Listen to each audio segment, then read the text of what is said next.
Welcome to Biz Meds with Darris and Saad, where we give you the medications for your business. This podcast is all about the minimum effective doses you need to make a massive improvement in your business. Listen and enjoy.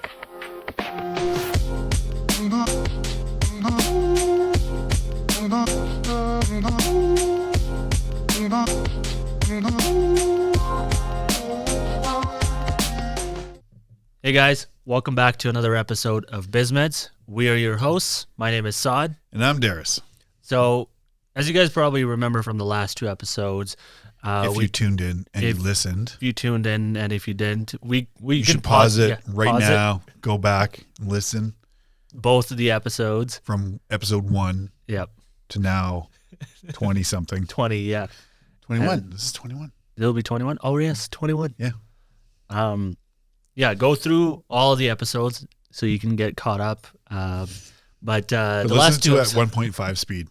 Get through it much faster. The last two episodes, we talked about passion and purpose and increasing your revenue as a business owner in your business. Passion without purpose is riddled with ego. Yes, exactly. TM. Clip in that video again. TM. So the thing that both of those topics have in common is change. And a lot of business owners are typically afraid of change. And I think most people in general.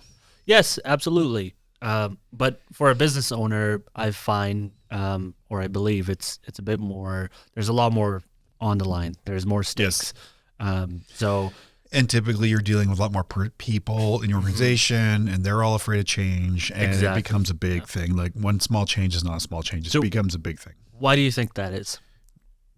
Listen, I'll tell you one thing. One of my mentors once told me, he said, Darris, all of this would be easy if it weren't for people. And we can laugh about that. It's true. Like, all of this would be easy if it weren't for people. And is he secretly the mastermind behind AI and I don't know, for robotics development?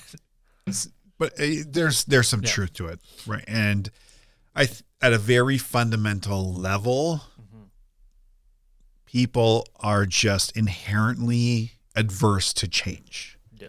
Anytime there's this, when we don't know what's going on, or we can't see it, things are too, I say, nebulous or just unclear, then suddenly our brains are really good at telling stories and making up stories, like in an instant, right? So if you think back to, you hear something, someone is going to talk about, or, you hear a rumor, and suddenly in an instant, your brain can make up a whole story that makes complete sense, right? If you've been in a relationship with someone, they do something, and suddenly, oh my God, it means all of these things and means nothing of it, right? Because our brains are really good at taking things and sandwiching a story together. They're exceptionally great at that. Yeah. So that's the first thing that we kind of have going against us. And so there's work that people can do just from an individual standpoint to start to rein in their emotional responses to things, because that will help kind of rein that in a bit. The quicker you can get back to a kind of a logical thinking, a higher functioning thinking processes, the better it is, because then you can start like, oh, okay, well that may not be true. That doesn't really matter, all these things. But first and foremost, like we're just kind of pre-wired to go there, and our emotions spike, and suddenly it's a thing. I will say some of the other reasons is that, well, I'm trying to figure out which way I'll just pick away. The other thing, like, people don't change because, I guess it depends on the level of change or what kind of change we're talking about. But if we're looking at people from more of a, why they don't change versus why they don't like change, why people don't change, is sometimes what they don't understand is cause and effect, right? So they don't really, so maybe something's happened recently, but it's actually a result of something they did way, like, a long time ago, right? So they might have currently an increase in sales or something, right? But that's actually the result of something that happened a long time ago, something they were doing back then. But because that they don't know how to attribute that to the right thing, and they don't have a really good feedback loop. So then what happens is they attribute it to the wrong thing. They try to do something like that, and then it doesn't work. And then you kind of reiterate, or you start to build a false story, or it plays itself out falsely because you've made the wrong assumptions. You've built the wrong connections, right? So you're saying, oh, this is this. I'm going to do more of this, and then it doesn't work out. You're like, I don't understand. That doesn't work. Oh, that doesn't work then. Yeah. When it's really, you've just misattributed it to the wrong thing. Right. And that happens with entrepreneurs all the time. Yeah. So I think there's a couple ways, I think, change in different aspects. Yeah. Is a tricky thing to navigate. Yeah. And so as a business owner, you have to stay on top of change at all times.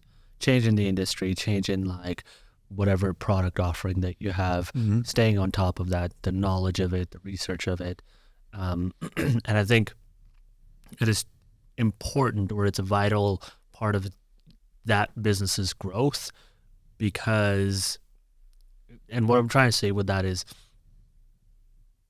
if something comes in and it absolutely, obliterates your product in terms of competition, you have to now implement some change, or you have to pivot and do something that is going to make your product stand out a bit better.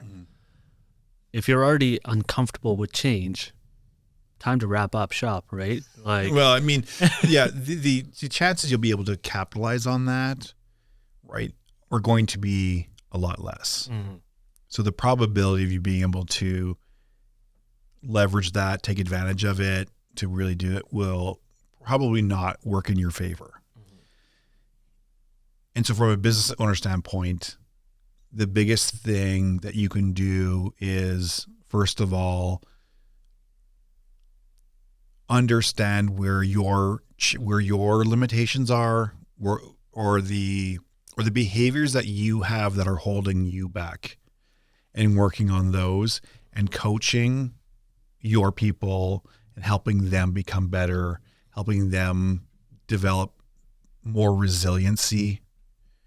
So being able to handle complex situations, help them work through the ability to see through change, that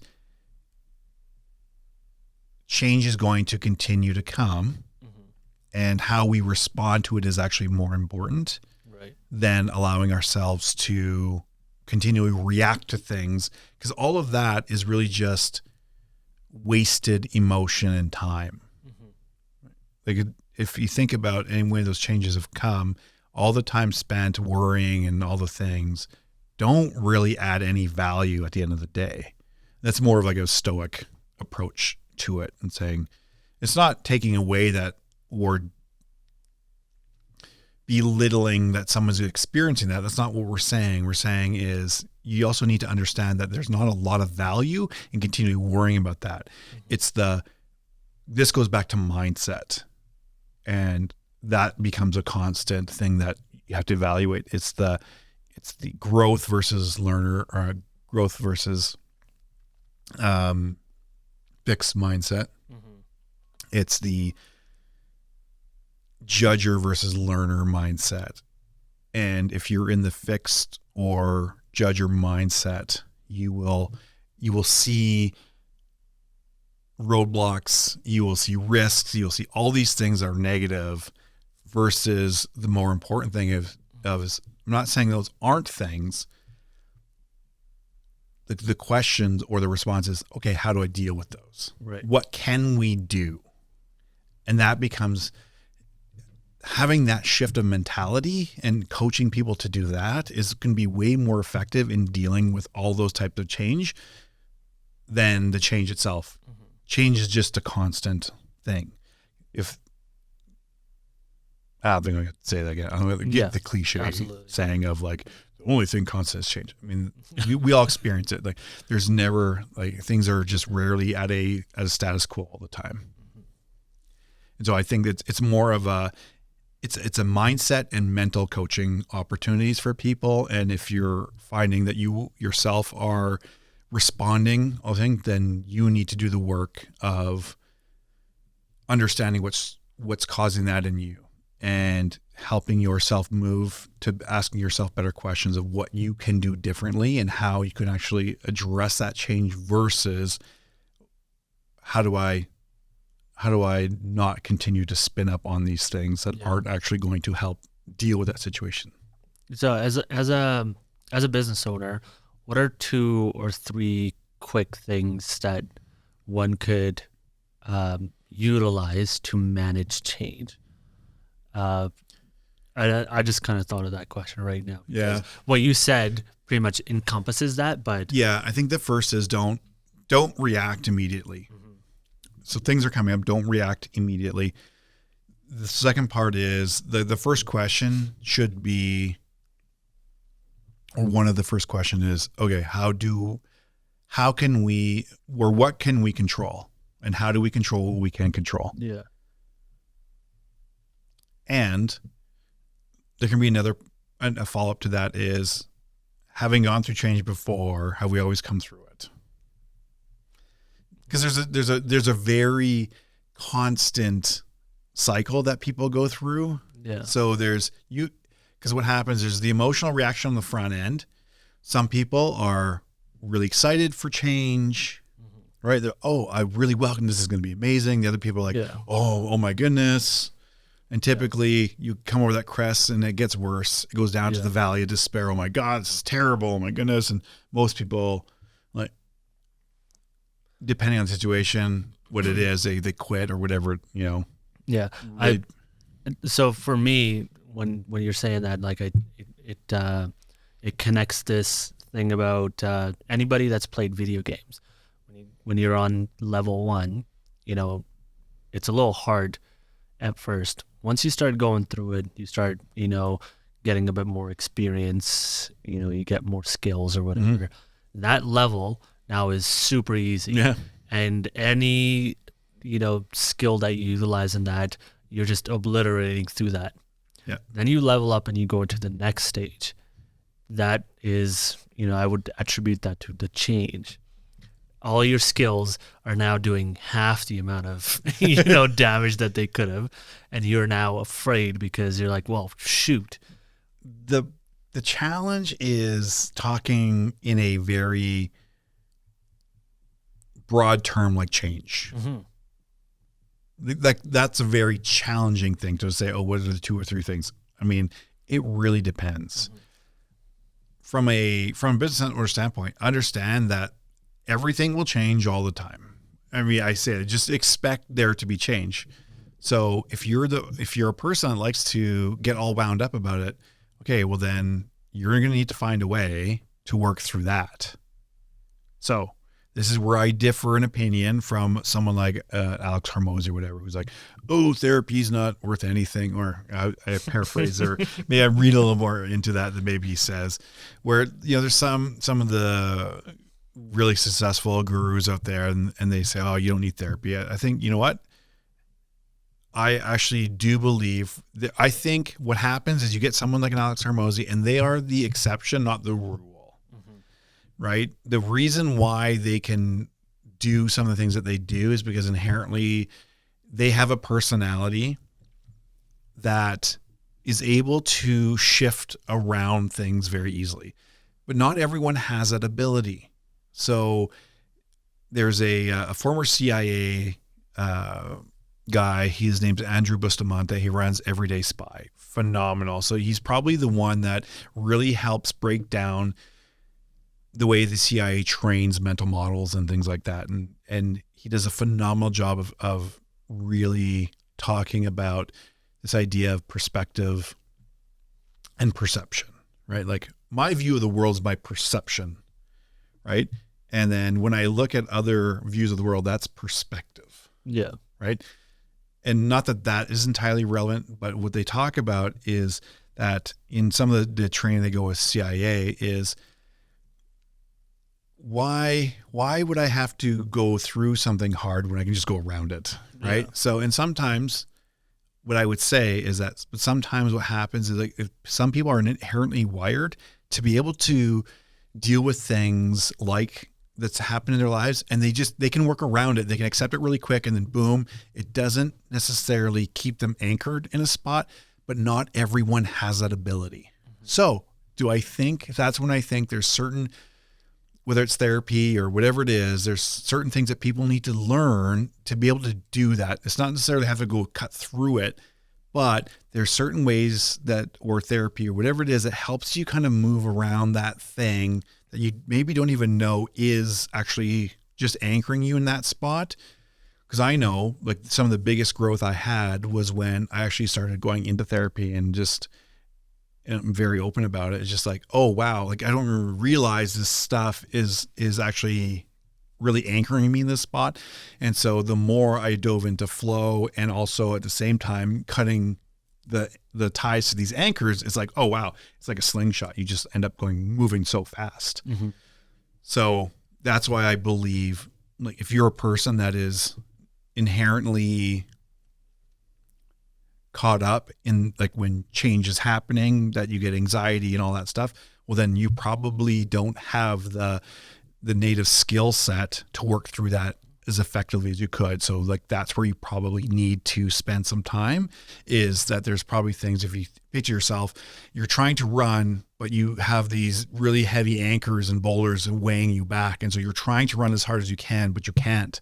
And so I think by learning some of those techniques or skills and therapy and stuff, like what it does is actually starts to cut those chains, starts to cut that weight from holding you back and dragging you back and allow you to move, because now you're able to move through those things. You have more skill to be able to do that. And then what that does is increases your resiliency, and you're able to handle those things a lot better. Otherwise, if you don't, the risk is that you will just breed that into your organization. Yeah. And that's how everybody will respond. And the people that don't will leave, because they'll go find a place that doesn't do that. That doesn't do that. Because that's chaos for them. Yeah. Yeah. No, that's a really good point. That's been my experience. And that's why I'm really comfortable saying, like, I don't always agree like with someone like Alex Hermo that says that, or I'm like, I get it. For you, that may have been really easy for you to make that mindset shift and to be able to go around that. And that lines up really well for you. Yeah. That's not my experience with most of the people. Yeah. And it's also not reality in terms of mankind. I mean, maybe for some it is short percentage that are able to do that. Yeah. For some it's, they're able to get through things easier than others, right? Some people, guess what? Some people have endured different things, and that has affected them in different ways. So to have a very just blanket statement, it's not that simple. Right. And so that's where the nuances of those situations really come into. It's like, we can talk about change, and that's a very difficult thing to talk about change so broadly. Right. And I think it's more how you have to evaluate it is your response, like your own first as a leader, your response to change first and foremost. Do you look at it? Do you embrace it? What is your opinion of it? Do you look at it from a thing of, oh my God, like this is just another thing. And if you are of that, like you're probably in the more fixed mindset and that's where you need to work on bridging that gap, because if you're unable to do that, then you will not see the opportunities, because you will always see the risks. Yeah. Right? You will always be the victim in all of those things versus, oh, here's something. How can we take advantage of that? But your brain's not even wired to ask that question, because you're wired to look at the negative and, oh my God, like how do we avoid that or whatever? Exactly. And you're gonna lose a lot of opportunity for that. And most of the people in your company or your organization will do the exact same thing, because that's how you have conditioned people around you to also, or people like that will naturally tend to want to group around you. Yeah.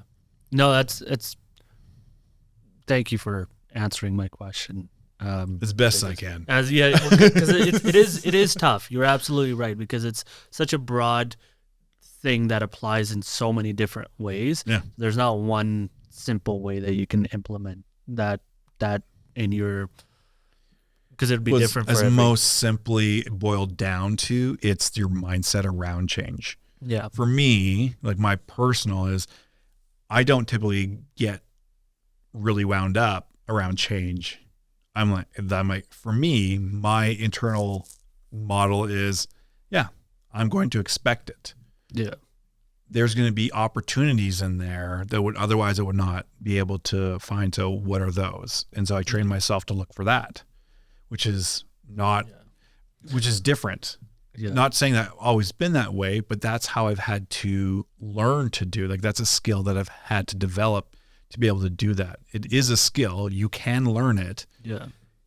If you don't think it is, well, then that is just a very clear hallmark of a fixed mindset. Yeah. And if you're always saying no, and it can't be done, then you're right. Yeah. You are absolutely right. For you, that will always be true. The favorite one for me is definitely reacting to things immediately, because it's something that I've always struggled with. Yeah. Is where whenever I'm faced with adversity or anything, it's just immediately I want to react. I want to play my card as fast as possible. Welcome to being human. I know, and it's tough because you could very easily teach yourself the skill of being patient. Yes. Of absorbing and digesting whatever the situation is before reacting, right? Because a lot of times it'll also save you from embarrassing yourself or creating more problems that you would have very easily avoided had you taken the time to really sit back and understand what this change is. Outside of life and death scenarios, I was just thinking this in my head because I wanted to make sure, as I was think before I say it, that which is why I have the preamble of outside of life and death situations, like reacting in a moment to something usually doesn't ever really do good things. No. And or at least I can't think of one that's ever worked out for me. Right. And reacting and that's where that whole idea of skill to learn how to not react. That's when, funny enough, I never really understood the connection between the idea of meditating and gratitude and those types of practices. It didn't really become clear till the last few years that is the actual benefit of those practices. Yeah. What it does is allows you to put a space in between the action and the reaction. And because all you need is a small little pattern interrupt. You just need a little bit of space in there to choose how to react differently, to choose something different versus going from action to reaction. Yeah. And what I found is that and by no means am I saying I sit and meditate all the time. I'm not that altruistic or good or, what I'm saying is that if you do partake in it, you will naturally over time find that suddenly there's a gap there. Like from the reaction, you're able to insert a pattern interrupt, be like, oh, I don't have to react that way. Yeah. I can choose to just wait, just breathe. And suddenly, as we talked about before, when emotion goes up, intelligence goes down. In that moment, intelligence goes up. My immediate reaction is going to be a bad reaction. It's not going to be a good reaction. Yeah, and I think that. So this is why a lot of people are not fans of change, because they end up reacting very, very quickly, and it leaves a bad taste in their mouths regarding change. Well, okay, so this is the one I will say, as we've now discussed this more and more, I've realized or I've remembered that there's one really statement that absolutely grates at like the bottom of my soul. It's where this is just the way I am. And to me, it's like, wow, that is the complete abdication, right? That just throws all personal responsibility and accountability out the window, saying, well, this is just how I am. So just And when I hear that, that to me is asparagus. the clearest indication that like you have no desire to even admit that you could be doing better. And I used to, where that actually was for me, I will say I went through a big period of that after, I guess the early stages of my separation before I got divorced. That was, I swung from one pendulum, like one side to the other extreme. And I was like, I don't care. This is the way I am. I'm just going to be who I am. Not realizing that like that is one, a really terrible coping mechanism. Yeah. Number two, it's riddled with ego. You're riddled with ego. Whoever said that's a very smart person. With like that is that to a T. Yeah. And so it's funny because I think the everything really comes back to that whole mindset. Absolutely. Our continual discussion around mindset, because mindset really is the cornerstone for a lot of these things. Exactly. And the successes I've seen with my most successful clients is they show up, they're humble, they continue to show up and be consistent and show up and do the work even when they don't want to. And sometimes they don't do the work, but then they do the work. Yeah. And that's what it's all about. Yeah. So hopefully we have a little bit better understanding around change. I think it really just comes down to mindset and understanding from a fixed or learning mindset where you fit in that, because that determines how you respond to it. And that it is a skill to learn how to become a more of a growth mindset person. So there's Dr. Carol Dweck wrote a book called Mindset. So if you haven't, get into that and learn more about mindset and what it does and how it affects you. And you too can change. And that shouldn't freak you out. Exactly. It's not a bad thing. So I think this is a perfect spot for us to call it. Now. Now. Now. Yeah. All right. I'll change just for that. Thank you everybody for tuning in again for another episode. You know, moms, thank you. Darris's mom, my mom, thank you. Everybody that's been listening and staying in tune with from the first episode till 22nd episode. 21st. 21st episode. Yeah. Even if this is just your first episode, thank you. We appreciate you. We want to see you succeed. We're here for you. We do this free of charge because we just want the world to be a better place. And that starts with people like you. And you're only one day away from the life you've always dreamed about. Exactly. Okay, everyone. See you in the next episode. Thank you very much. Thanks, everyone.